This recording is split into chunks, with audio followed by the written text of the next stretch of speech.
بسم اللہ الرحمن الرحیم ایاک نعبد و ایاک نستعین۔ میرے پاکستانیوں، آج میرے اوپر 2 اور کیسز ہو گئے۔ میں 150 تو کراس کر ہی چکا تھا۔ 6 کیسز جب میں جیل کے اندر تھا، جب میں نظر بند تھا، اس وقت میرے اوپر 6 اور کیسز کیے گئے اور آج 2 اور کیسز آ گئے۔ لیکن میں صرف یہ جو کوئٹہ کا کیس ہے، میں ذرا صرف اپنی قوم کو بتانا چاہتا ہوں کہ یہاں کس طرح کا مذاق ہو رہا ہے۔ یعنی اس ملک سے جو کیا جا رہا ہے سارے انصاف کے نظام سے، مجھے حیرت ہوتی ہے کہ ہم نے ابھی کتنا اور نیچے گرنا ہے۔ یعنی کوئی ہمیں اس چیز کا اندازہ نہیں ہے کہ جو حکومتیں چلتی ہیں ان کی وہ چلتی ہیں جس کو انگریزی میں کہتے ہیں مورل اتھارٹی، اخلاقی قوت پہ حکومتیں چلتی ہیں۔ اور جمہوریت تو چلتی اخلاقی قوت پہ ہے، کیونکہ جمہوریت کے پاس تو فوج نہیں ہوتی۔ جدھر سے ہم نے یہ سسٹم لیا ہے، یہ جو پارلیمنٹری ڈیموکریسی کا ہے، وہ برطانیہ ہے۔ برطانیہ کے اندر صرف ان کی اخلاقیات دیکھ لیں کہ ان کا پرائم منسٹر بورس جانسن جو بھاری اکثریت سے جیتا تھا، صرف ایک چیز کے اوپر کہ جی اس نے کرونا کے دنوں میں جب سوشل ڈسٹنسنگ تھی، جب لوگوں کو کہا تھا اکٹھے نہ ہو، اس نے اپنی آفس کے بعد لوگوں کو جمع کر لیا۔ اس کے اوپر ایک پرائم منسٹر بھاری اکثریت سے جیتا ہوا ادھر سے شروع ہوا اور اس کو ریزائن کروایا پرائم منسٹرشپ سے۔ ایک ان کا پرائم منسٹر تھا ہیرلڈ میکملن، اس کا جھوٹ پکڑا گیا، اس کو ریزائن کروا دیا۔ کیونکہ ان کی جو جمہوریت ہے اس کی بنیاد رکھی ہوئی ہے اخلاقیات کے اوپر، کہ جو اوپر پہنچ جاتے ہیں، جو حکمران طبقہ بن جاتا ہے، وہ اپنی مثال سے قوم کو چلاتا ہے، وہ ڈنڈے سے نہیں چلاتا، کیونکہ وہاں انسان ہیں، آزاد ہیں، وہ جانور نہیں ہیں جو ڈنڈے مار کے ان کو کبھی ادھر کر دو کبھی ادھر کر دو۔ ہم جو آج جدھر جا کے کھڑے ہو گئے ہیں، کیا مجھے بتاؤ کہ ہمیں اندازہ ہے کہ ہم اپنے ملک کو کتنا نقصان پہنچا رہے ہیں؟ کیونکہ جو قومیں ہیں معاشی طور پہ بعد میں مرتی ہیں، پہلے اخلاقی تباہی ہوتی ہے قوم کی۔ پہلے جب ایک قوم امر بالمعروف سے ہٹتی ہے تو ادھر سے اس کی تباہی شروع ہوتی ہے۔ اور جب ان کی بنیاد رکھی جاتی ہے عظیم قوموں کی، تو وہ مدینہ کی ریاست پہ 2 چیزوں پہ رکھی گئی تھی: عدل اور انصاف، اور انسانیت، اور انسانیت کے ساتھ امر بالمعروف، سچ کے ساتھ، حق کے ساتھ کھڑے ہو، بدی کے خلاف ہو۔ موریلٹی کے اوپر، اخلاقیات کے اوپر قوم کی بنیاد رکھی گئی تھی۔ اور وہ اس لیے میں آپ کو لوگوں کو یاد کراتا ہوں کہ میں بار بار آپ کو یاد کراتا ہوں، وہ دنیا کی تاریخ کا سب سے بڑا انقلاب تھا۔ ہوا ہی نہیں ہے دنیا میں ایسے کہ جن لوگوں کی حیثیت ہی نہ ہو، وہ 2 سپر پاورز کو 15 سال کے اندر 2 سپر پاورز، ہجرت کے بعد 622 جب ہجرت کی میرے نبی صلی اللہ علیہ وسلم نے، اس کے بعد 636 اور 27 میں 2 سپر پاورز ان کے سامنے گھٹنے ٹیک گئی۔ تو کوئی انقلاب کس چیز پہ آیا تھا؟ فکری انقلاب تھا، وہ ہتھیاروں سے نہیں آیا تھا، لوگ بدل گئے تھے۔ اور آج ہم ذرا صرف دیکھ لیں کہ وہ ملک، واحد ملک دنیا میں اسلام کے نام پہ بنا تھا، پاکستان۔ کوئی اور ملک اسلام کے نام پہ نہیں بنا۔ ہماری بنیاد ہی رکھی گئی تھی اسلام پہ، اور ہمارے جو فاؤنڈنگ فادرز تھے انہوں نے ہماری جو قرارداد مقاصد کے اندر انہوں نے کہا تھا کہ ہم ہوں گے اسلامی فلاحی ریاست جو کہ مدینہ کے طرز پہ چلے گی۔ اب میں ادھر سے جدھر ہم پہنچ گئے ہیں، 10,000 لوگوں کو پکڑا ہوا ہے تحریک انصاف کے، بری طرح ان کو رکھا گیا ہے۔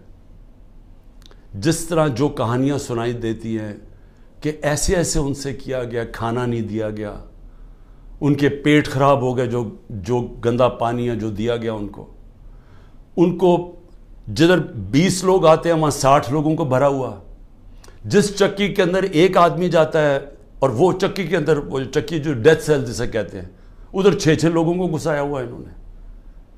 تو ایک سیاسی کارکنوں کے اوپر جو ظلم ہو رہا ہے، یعنی یہ کبھی پاکستان میں ایسے ہوا ہے؟ تھوڑے سے لوگوں کو پکڑا گیا. مجھے یہ پتا ہے کہ جنرل ضیاء الحق کے زمانے میں اتنی تعداد میں تھوڑے سے لوگوں کو پکڑا ہے، انہوں نے بھی مشکل وقت گزارا ہے. لیکن 10,000 لوگوں کو پکڑ لینا اور ہر روز ان کے گھروں میں گھس جانا جو کہ چھپے ہوئے ہیں، ان کے گھر توڑ دینا، ان کے رشتہ داروں کو اٹھا کے لے جانا، جس کو میں پھر سے کلیکٹیو پنشمنٹ کہتے ہیں. یہ صرف آج اسرائیل کرتا ہے فلسطینیوں سے اور مقبوضہ کشمیر میں کیا جاتا ہے کشمیریوں سے، لیکن اپنے لوگوں سے کوئی دنیا کا ملک یہ نہیں کرتا. ہاں، پرانے زمانے میں ہٹلر نے کیا تھا اپنے لوگوں سے، جس کو کلیکٹیو پنشمنٹ، کہ اگر آپ کا جس کے پیچھے گئے وہ نہ ملے تو کسی خاندان میں سے بھی لوگوں کو پکڑ لو. اور یہ پھر اسٹالن کی جو سوویت یونین تھی وہ بھی بڑا ایک خوفناک قسم کا دور تھا، ادھر ہوتا تھا.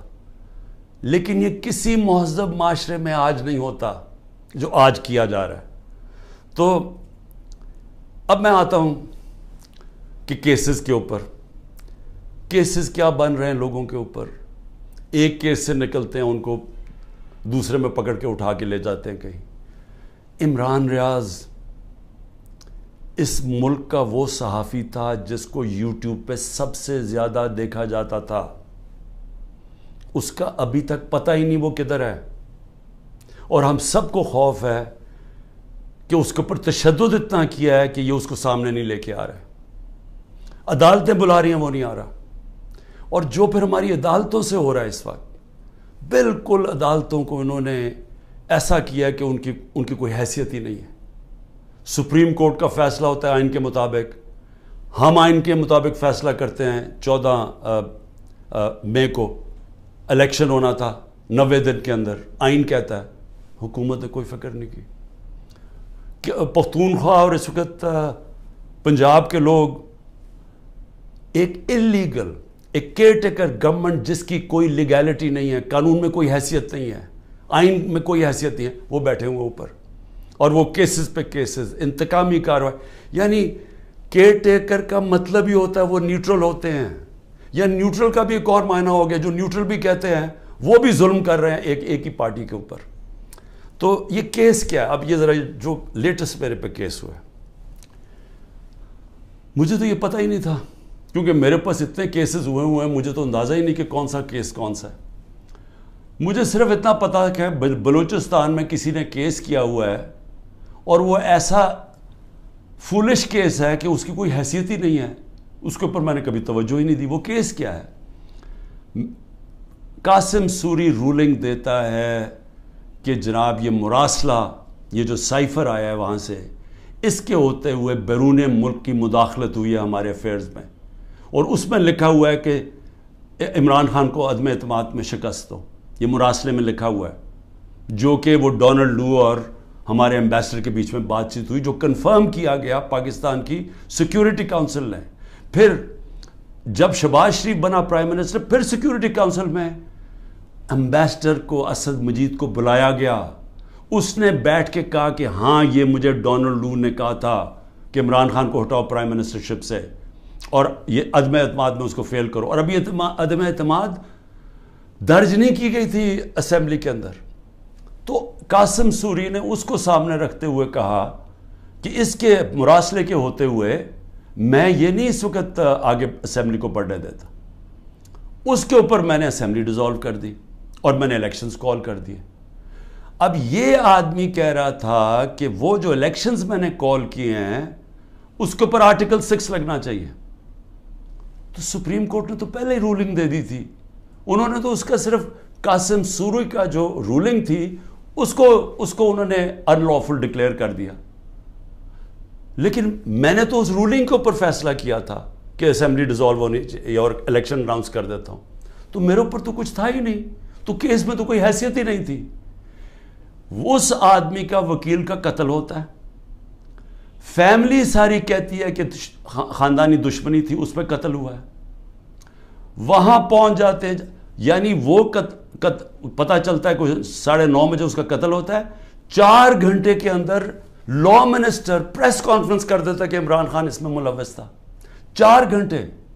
کبھی سوچیں کہ کوئی قتل ہوا ہے، کوئی انویسٹیگیشن ہوتی ہے، کوئی پتہ چلتا ہے، وہ 4 گھنٹے میں کہتا ہے عمران خان اس کے اندر ملوث ہے. اور اس کے بعد کیا ہوتا ہے؟ اس کے بعد آئی جی اٹھاتا ہے اس کے بیٹے کو، رات تک آئی جی اس کو اپنے پاس رکھتا ہے، اور اس سے پھر ایک اور سٹیٹمنٹ آ جاتی ہے کہ جی یہ عمران خان نے قتل کروایا میرے باپ کو. اب پہلے میں یہ سمجھنا چاہتا ہوں کہ عمران خان نے کتنے اپنے زندگی میں قتل کروائے ہیں.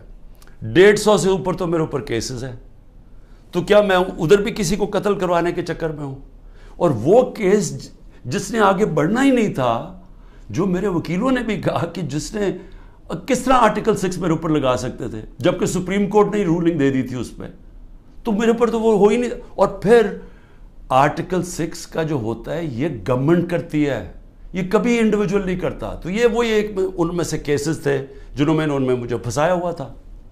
اب یہ سوچیں کہ اس کے اوپر میرے اوپر انہوں نے 302 کا مقدمہ کر دیا اور میرے اوپر قتل کا کیس کر دیا. واضح ہے، مجھے نظر آ رہا ہے کہ کیا کرنا ہے. اتنے زیادہ کیسز ہیں. میں اب اسلام آباد جانا ہے کل، کوئی 16 کیسز کے اوپر میں نے بیل لینی ہے. 16 کیسز کے اوپر. کبھی کسی اور پولیٹیکل لیڈر کے اوپر کبھی ایسا ہوا ہے؟ مجھے بتائیں. ان لوگوں نے جنہوں نے 30 سال سے ملک لوٹ رہے تھے، ان کی وہاں اربوں ڈالر کی جائیدادیں پڑی ہوئی ہیں. ان کے رہن سہن ذرا جا کے دیکھیں. ایک بیٹا 20 ارب کے گھر میں رہ رہا ہے، دوسرے دیکھو ان کو اربوں روپے کی پراپرٹیز ہیں. ان کے کسی کو کوئی ہوٹل کسی کے نام پہ ہیں. یہ ساری چیزیں یہ ابھی سے نہیں، یہ مجھے باقاعدہ ISI سے انفارمیشن ملتی گئی ہے 20 سال سے.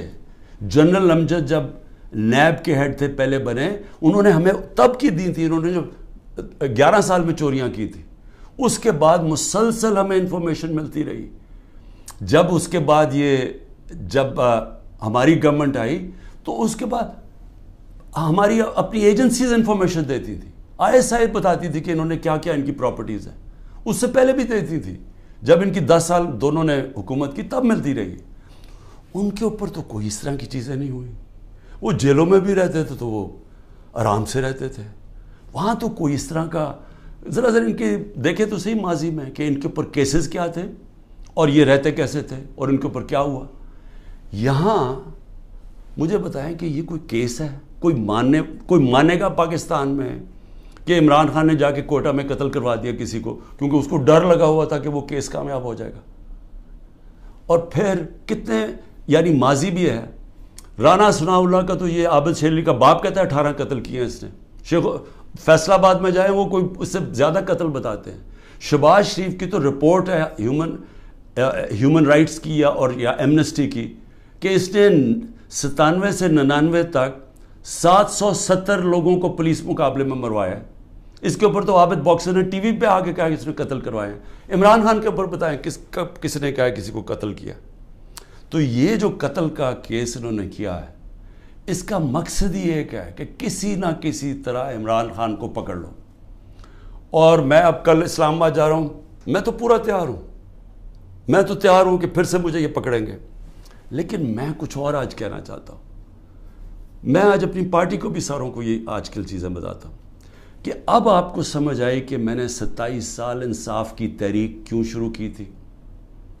کیونکہ یہ جو ہمارے سے ہو رہا ہے، جو میرے سے ہو رہا ہے، جو میرے لوگوں سے ہو رہا ہے، یہ پاکستان کے عام آدمی سے ہر وقت ہوتا ہے جب طاقتور کے سامنے وہ کھڑا ہوتا ہے. پوچھے ذرا آج اندرون سندھ میں جو ہوتا ہے لوگوں سے، کیا یہ مخالفین کے ساتھ کرتے ہیں، کس طرح یہ FIR پولیس کا استعمال کرتے ہیں، لوگوں کو غلام بنایا ہوا ہے. بیچارے اتنے لوگ ڈرتے ہیں وہاں ان سے کیونکہ لوگ تو بے بس ہیں. میرے پاس تو میں خوش قسمت ہوں کہ انصاف لائر فورم میری پوری مدد کرتا ہے. انصاف لائرز، ان بیچاروں کے پاس کیا ہوتا ہے جب ایک کمزور آدمی، ایک کسان، ایک مزدور، ایک بیچارہ چھوٹی دکان والا، جو ایک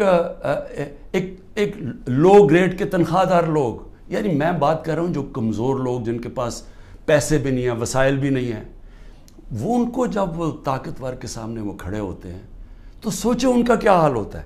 یہ 75 سال سے ان کا یہ حال ہے. یہ جو میں بار بار آپ کو کہتا ہوں کہ جب تک یہ قوم آزاد نہیں ہوگی، جب تک انصاف نہیں آئے گا، تو انصاف تو آنے دیا ہی نہیں ہے. یہ اوپر سے جو سنبھال کے بیٹھے ہوئے سسٹم، یہ تو قانون کے اوپر ہے. چوری کریں، سب کچھ ہو رہے ہیں، NRO مل جاتا ہے، طاقتور کو کوئی پوچھنے والا نہیں ہے. مجھے گولیاں لگتی ہیں، میں اپنی FIR نہیں کٹوا سکتا کیونکہ دوسرا اتنا طاقتور تھا.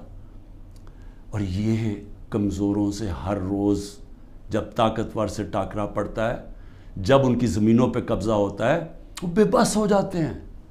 کوئی ان کو پوچھنے والا نہیں ہوتا. کیوں قبضہ گروپ امریکہ میں نہیں ہے، انگلینڈ میں نہیں ہے؟ کیوں ڈیولپ ملکوں میں جدھر رول آف لا ہے وہاں کیوں نہیں قبضہ گروپ؟ کیونکہ وہاں لوگوں کی حفاظت کرتا ہے.